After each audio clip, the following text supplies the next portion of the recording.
हाथी के दांत दिखाने के अलग होते हैं, खाने के अलग होते हैं, ठीक उसी प्रकार हेमंत सोरेन की अभी तक कार्यशैली रही है। लेकिन अब देखने वाली बात होगी, 14 तारीख का समय है, शायद कल ही है। अब कल देखा जाता है कि 1932 को लेकर विधानसभा के भीतर से क्या आवाज होती है, और नहीं तो फिर 2024 में बहुत बड़ी आवाज होगी और इतनी भयानक आवाज होगी कि राज्यवासियों को सुनाई देगी।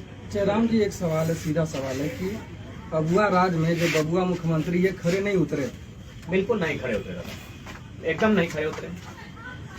आज केवल एक आदिवासियत सेंटीमेंट के साथ राज्य को सोचना चाहिए, राज्य की सरकार को सोचना चाहिए, और मीडिया बंधुओं के माध्यम से ये संदेश होगा कि ये भाषाई अतिक्रमण पर हम लोग बहुत जोरदार उलगुलान की तैयारी में हैं। और इस बार जो ये उलगुलान होगा, ये इसकी अगुवाई स्वयं छात्रगण करेंगे, क्योंकि भाषा कहीं ना कहीं छात्र से रिलेटेड होता है। और हम लोग प्रयास सरकार का ये होना चाहिए कि KG to PG, PG से PhD तक इन भाषाओं में, हमारी जो भाषा, इन पर पढ़ाई कैसी होगी।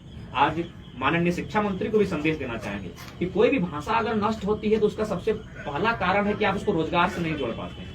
आज अगर हमारे युवा अंग्रेजी, कंप्यूटर तथा अन्य भाषाओं की ओर अगर अग्रसित हो रहे हैं, उनकी ओर आकर्षित हो रहे हैं, तो इसका कारण है रोजगार सृजन। तो इसलिए जब तक आप इन भाषाओं को, चाहे क्षेत्रीय भाषाएं हो या जनजातीय भाषाएं हैं, इनके माध्यम से अगर आप रोजगार सृजन नहीं करते हैं तो निश्चय ही उससे उनका मनमुटाव होगा, उन भाषाओं से हमारी दूरी होगी। और वो जब भाषा समाप्त होगी तो वो इंसान भी कुछ सालों में, 1952 में जो पाकिस्तान से कटकर बांग्लादेश भी बना था, उस समय एक बहुत बड़ा हेडलाइन छपा था कि धर्म पर संस्कृति की विजय। इंटरनेशनल न्यूज बना था कि धर्म पर संस्कृति की विजय, यानी दोनों पक्ष मुसलमान थे, लेकिन भाषा के आधार पर दो देश का निर्माण हुआ था। यानी भाषा का महत्व होता है, भाषा संस्कृति का आधार होता है। ठीक उसी प्रकार देश की पूर्ति के लिए इस राज्य का गठन हुआ था।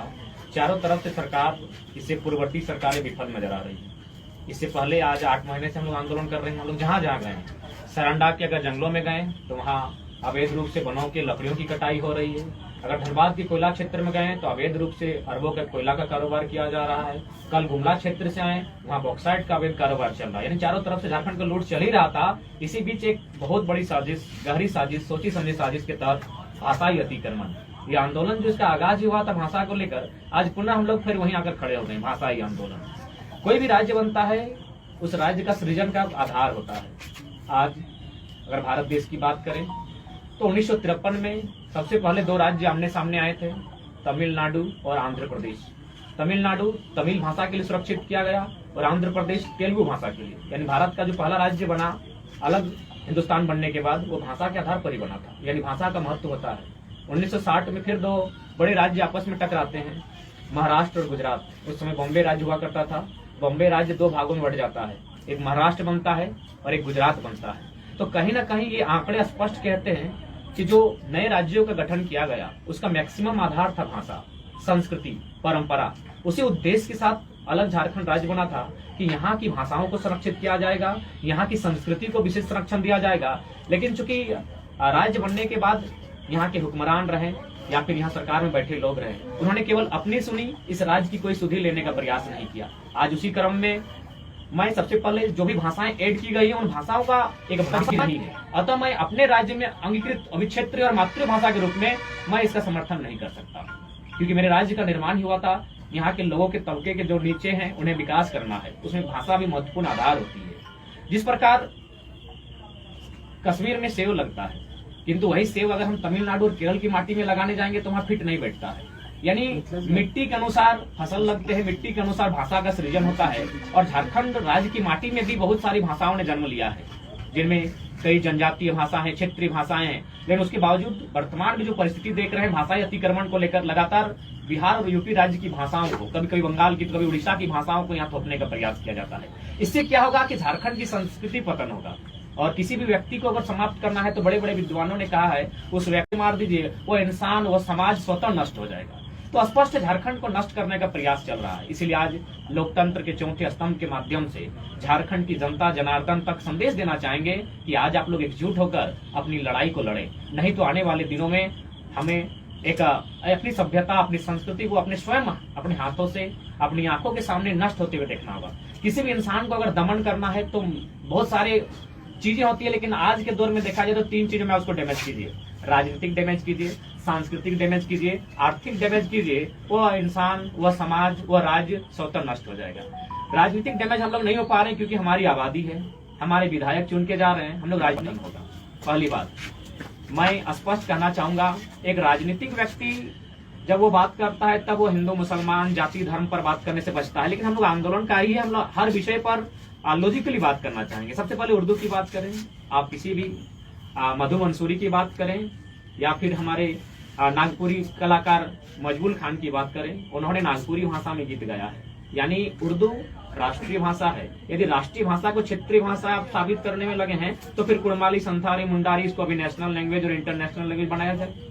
तो कहीं ना कहीं 1952 में जो पाकिस्तान से कटकर बांग्लादेश भी बना था, उस समय एक बहुत बड़ा हेडलाइन छपा था कि धर्म पर संस्कृति की विजय। इंटरनेशनल न्यूज बना था कि धर्म पर संस्कृति का होता है, भाषा संस्कृति का आधार होता है। ठीक उसी प्रकार भोजपुर क्षेत्र की भाषा है, भाषा का हम सम्मान करते हैं। अंग की भाषा अंगिका है, मगध क्षेत्र की भाषा है, हम उस भाषा का सम्मान करते हैं। लेकिन जो लोग, यह भी सत्य है कि रांची, धनबाद, बोकारो में भोजपुरी बोलने वाले लोग रहते हैं, लेकिन ध्यान देने वाली बात है वे लोग प्रवासी हैं, और प्रवासी लोग काम करने के उद्देश्य आते हैं, वे व्यापार करने के उद्देश्य आते हैं। उनको यहाँ इस क्षेत्र में उनको भाषा, उनकी संस्कृति को संरक्षण नहीं मिलना चाहिए, क्योंकि हमारे लोग भी महाराष्ट्र में रहते हैं, हमारे लोग गुजरात में रहते हैं, हमारे लोग तमिलनाडु में रहते हैं। वे लोग एक प्रवासी के तौर पर वहाँ कार्य करने के लिए जाते हैं, किंतु उनकी भाषा का संरक्षण वहाँ नहीं दिया जाता है, और ये सही है और ये होना भी चाहिए। लेकिन अगर हमारे राज्य के साथ ऐसा होता है तो इससे क्या होगा, हमारी सांस्कृतिक विघटन होगा, और धीरे धीरे जो हमारे लोग हैं वो लगातार हाशिए में जाएंगे।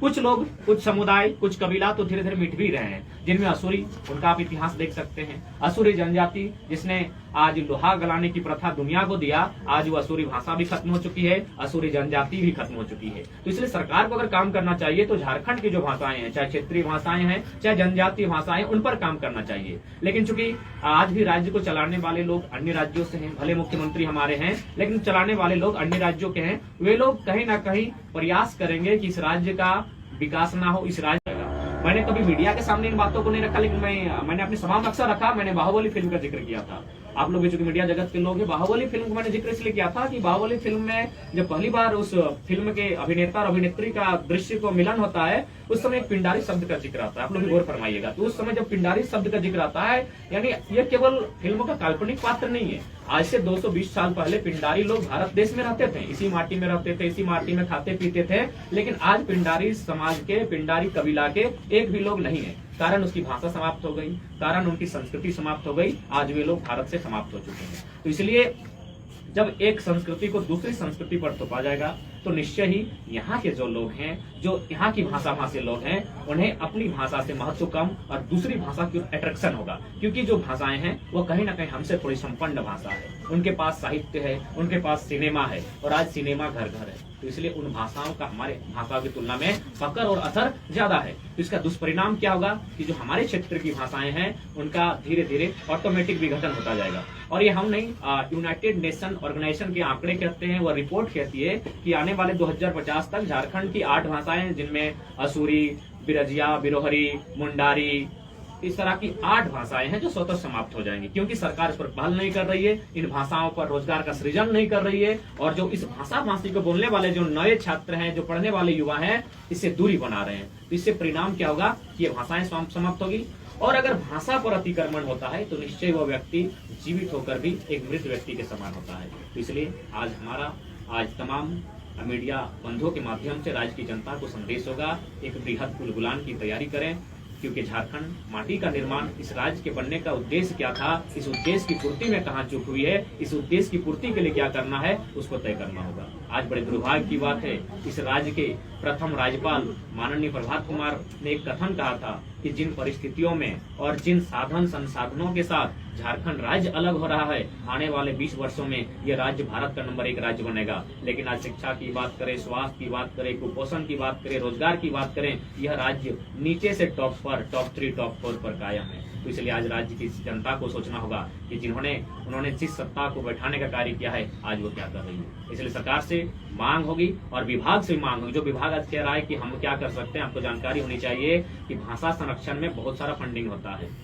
नेशनल फंडिंग तक होती है। संकट में जो भाषाएं उनके लिए अलग फंडिंग होती है। जो अति संकट में जो भाषाएं उनके लिए अलग प्रावधान है। तो इसलिए जो कहते हैं कि हम क्या कर सकते हैं, उनके पास बहुत कुछ है। आप चाहेंगे तो एक राज्य की उन्नति होगी, अगर आप चाहेंगे तो एक राज्य की अवनति होगी, क्योंकि भाषा सृजन करती है इंसान की संस्कृति का। इसलिए भाषा का संरक्षण किया जाए, उन भाषाओं का यहाँ संरक्षण किया जाए जिन भाषाओं का इस मट्टी में जन्म हुआ है। उन भाषाओं का संरक्षण कतई नहीं होना चाहिए जो इस राज्य की नहीं है। पहली बात, हमने राज्य क्यों लिया था? हमने तो उन्हीं भाषाओं के संरक्षण में, कि उन भाषाओं से हटकर अपनी पहचान बनाने के लिए राज्य लिया था। भोजपुरी, मगही, अंगिका तथा अन्य जो भाषाएं हैं, उन भाषाओं से विरुद्ध जाकर, उन भाषाओं के लीक से हटकर हमने एक राज्य लिया था अपनी भाषा भाषी को संरक्षण करने के लिए, अपनी माटी को, अपनी भाषा को सुरक्षित करने के लिए हमने एक नया राज्य लिया था। लेकिन आज इस नए राज्य में कोई नया उद्देश्य नहीं है, कोई नया उद्देश्य नहीं दिख रहा है। अपितु चारों तरफ से चौतरफा हमला हो रहा है, कभी शिक्षा, कभी संस्कृति, कभी नियोजन, कभी स्थानीय नीति। तो कहीं ना कहीं आज हम लोग जिस मुहाने में आकर खड़े हैं, यहाँ से केवल और केवल इस राज्य में अंधकार बता हुआ दिख रहा है। इस अंधकार को दूर करने के लिए राज्य के तमाम युवाओं से, बुद्धिजीवी वर्ग से, तमाम लोगों से आग्रह होगी। यह आंदोलन जो आज जनवरी महीने से आरंभ हुआ है, यह आंदोलन चाहे जितना लंबा समय लेता है लेने दीजिए, लेकिन लड़ाई निर्णायक होनी चाहिए। झारखंड में प्रथम अधिकार झारखंड वासियों का मिले, ये सुनिश्चित होना चाहिए। मैंने कभी संविधान से बाहर बात नहीं कही, ना मैंने कभी बाहरी मित्री का बात कहा है। 10%, 15% जो अन्य राज्यों में प्रावधान है, उस प्रावधान से जो भी लोग आते हैं स्वीकार है, किंतु मूल अधिकार यहाँ के मूलवासी आदिवासी जो हैं उनको मिलना चाहिए, उनके लिए आरक्षित होनी चाहिए, उनकी भाषाओं का संरक्षण होना चाहिए। जब हमारे लोग बाहर में रहने के बाद हमारी भाषाओं को वहाँ संरक्षण नहीं है, तो फिर अन्य राज्यों के लोग जो है प्रवास के तौर पर हैं, यहाँ रोजगार करने के लिए आए हैं, यहाँ खटने कमाने के लिए आए हैं, उनकी भाषाओं को यहाँ संरक्षण नहीं मिलना चाहिए। पिछली बार जो आप लोगों ने आंदोलन किया था तो सरकार वापस हुई थी, फिर वही चीज सामने आ रही है,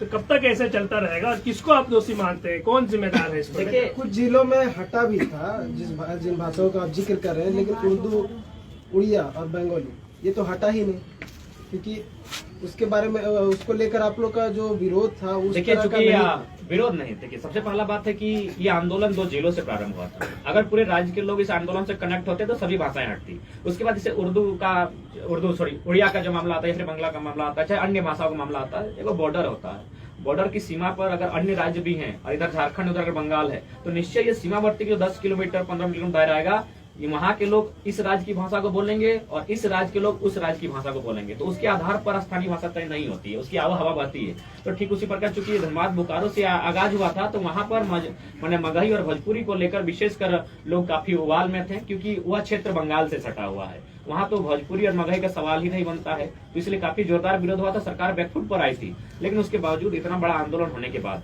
आज सबसे पहले धन्यवाद कि झारखंड की तमाम मीडियाओं का, क्योंकि अभी तक ये नेशनल न्यूज नहीं बन पाया, जबकि लोग लगातार 8 महीने से आंदोलन कर रहे हैं। इसलिए आपको बहुत बहुत धन्यवाद कि आपने आंदोलन के लिए इतनी भूमिका निभाई और आपके माध्यम से इस आंदोलन को गाँव-गाँव तक हम लोग ले जाने में सफल हुए हैं। तो निश्चय ही सरकार कहने का मतलब है, मैंने स्पष्ट कहा है कि सरकार बेशक राज्य के लोग चला रहे हैं, लेकिन उनके पीछे जो मुखट्टा बनकर खड़े हैं वो अन्य राज्यों के हैं। चाहे मैं खुलकर बात करता हूँ, माननीय सुप्रियो भट्टाचार्य हो या श्रीमान पिंटू श्रीवास्तव हो, उनका आंदोलन से कोई वास्ता नहीं है। ना उन्होंने कभी जेल की यातना सहा है, ना कभी उनके बदन पर कोई लाठी चला है। तो वे लोग इस राज्य का मर्म को नहीं जानेंगे। यह राज्य वे लोग जानते हैं जिन्होंने अपने परिवार का, अपने सुख, अमन, चैन का कुर्बानी दिया है, उसके बाद राज्य मिला है। तो वे लोग बेहतर जानते हैं कि राज्य की क्या स्थिति होनी चाहिए।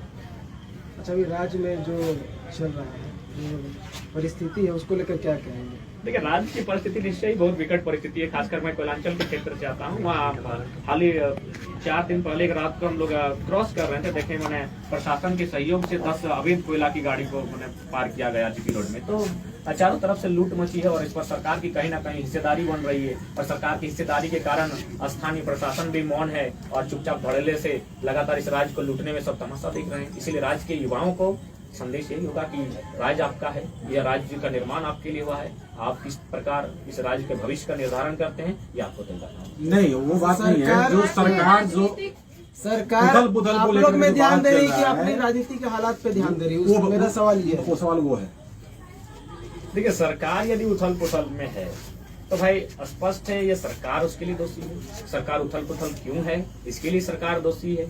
सरकार की नीति नियमावली दोषी है। तो सरकार को अपने विषयों पर काम करना चाहिए। राज्य की 3.25 करोड़ जनता को उन्होंने विश्वास के साथ चुनकर आने का काम किया था। उन्हें उनके हित के लिए, उनके रक्षार्थ हेतु नियम बनाने चाहिए थे, लेकिन ये नियम बनाती है 10वां 12वां पास करने वाले मजाक का विषय बन के रह जाता है। हमने भी मामा घर से मैट्रिक पास किया है, तो क्या मेरे मामा घर वाले लोग मुझे वहाँ जमीन प्रदान करेंगे? कतई नहीं करेंगे। तो फिर 10th और 12th वाले यहाँ से कैसे झारखंडियत की मान्यता को प्राप्त करेंगे? तो सरकार कहीं ना कहीं नीति नियम, अटपटा नीति नियम बना रही है, जिसका इस राज्य की विधि व्यवस्था से, इस राज्य की उन्नति से कोई सरोकार नहीं है। नहीं, जिस तरह से सरकार अपना बचाने के लिए कभी छत्तीसगढ़ जाती है तो कभी खूंटी जाती है, राज्य की जनता अहोपहो में है कि हो क्या रहा है। राजनीतिक संकट को लेकर जो चीज चल रही है उस पर आपसे टिप्पणी चाह रहे हैं? देखिए, राजनीतिक संकट तो निश्चय ही चल रही है। एक सरकार बचाने में है, दूसरा पक्ष सरकार को गिराकर अपनी सरकार बनाने में। और ऐसी परिस्थिति में देश को सबसे पहले आज सिर्फ राजकीय बात नहीं कीजिए, पूरे भारत देश में लोकतंत्र, जो चयनित होकर जो विधायक संसद चुनकर जाते हैं, यह व्यवस्था कहीं ना कहीं मजाक बन रही है। जबकि हमारी अनुसूची 10 में दल बदल का कानून है, उस कानून को मजबूती करने की आवश्यकता है। आज संसद को सोचना चाहिए। वास्तविकता है कि आप जिस दल के साथ चुनकर जाते हैं, आपको उस दल में बरकरार रहना है। अगर आप उस दल को छोड़कर अन्य दल का विधायिका को ग्रहण करते हैं, तो उसके पहले आपको इस्तीफा देना होगा, फिर आप अन्य दल से जाके चुनाव लड़ सकते हैं। लेकिन ये व्यवस्थाएं मजबूत ना होने के कारण आज वास्तव में बहनें जिस राज्य को छोड़कर जाती है, एक नौकरानी बनने तक की जिद के लिए वो दिल्ली चली जाती हैं। और यही हमारा राज्य 40% खड़ी देने वाला। दूसरी ओर केरल, कर्नाटक से कोई बहन आती है, वो डॉक्टरनी, नर्स बनकर आती है। तो कहीं ना कहीं इस पर राज्य को सोचना चाहिए। और शिक्षा व्यवस्था हो चाहे अन्य व्यवस्था हो, उसमें महिलाओं को कुछ आरक्षण का प्रावधान करना चाहिए ताकि उनकी उन्नति हो। जयराम जी, एक प्रश्न है। कुछ दिन पहले यहाँ मोराबादी में रोजगार सृजन किया गया था कौशल विकास के माध्यम से। यहाँ से हजारों लोगों की बहाली हुई थी। अब एक तरफ बहाली करते हैं सरकार, दूसरी तरफ से रेस्क्यू कर वापस बुलाया जाता है। ऐसा क्यों हो रहा है? 8,000 बोल के भेजा जा रहा है, 5,000 3,000 सैलरी मिल रहा है और बंधक बना के रखा जा रहा है। गेट बंद कर उनको बाहर नहीं निकलने दिया जा रहा है। एक तरफ सरकार सीमावर्ती क्षेत्रों से लड़कियां आ रही हैं। जी हाँ, इसका ताजा उदाहरण हमारे तुर्चांची प्रखंड से ही हमारी शौजाती एक वो लड़की है, उसको इसी तरह योजना के माध्यम से दिल्ली ले जाया गया।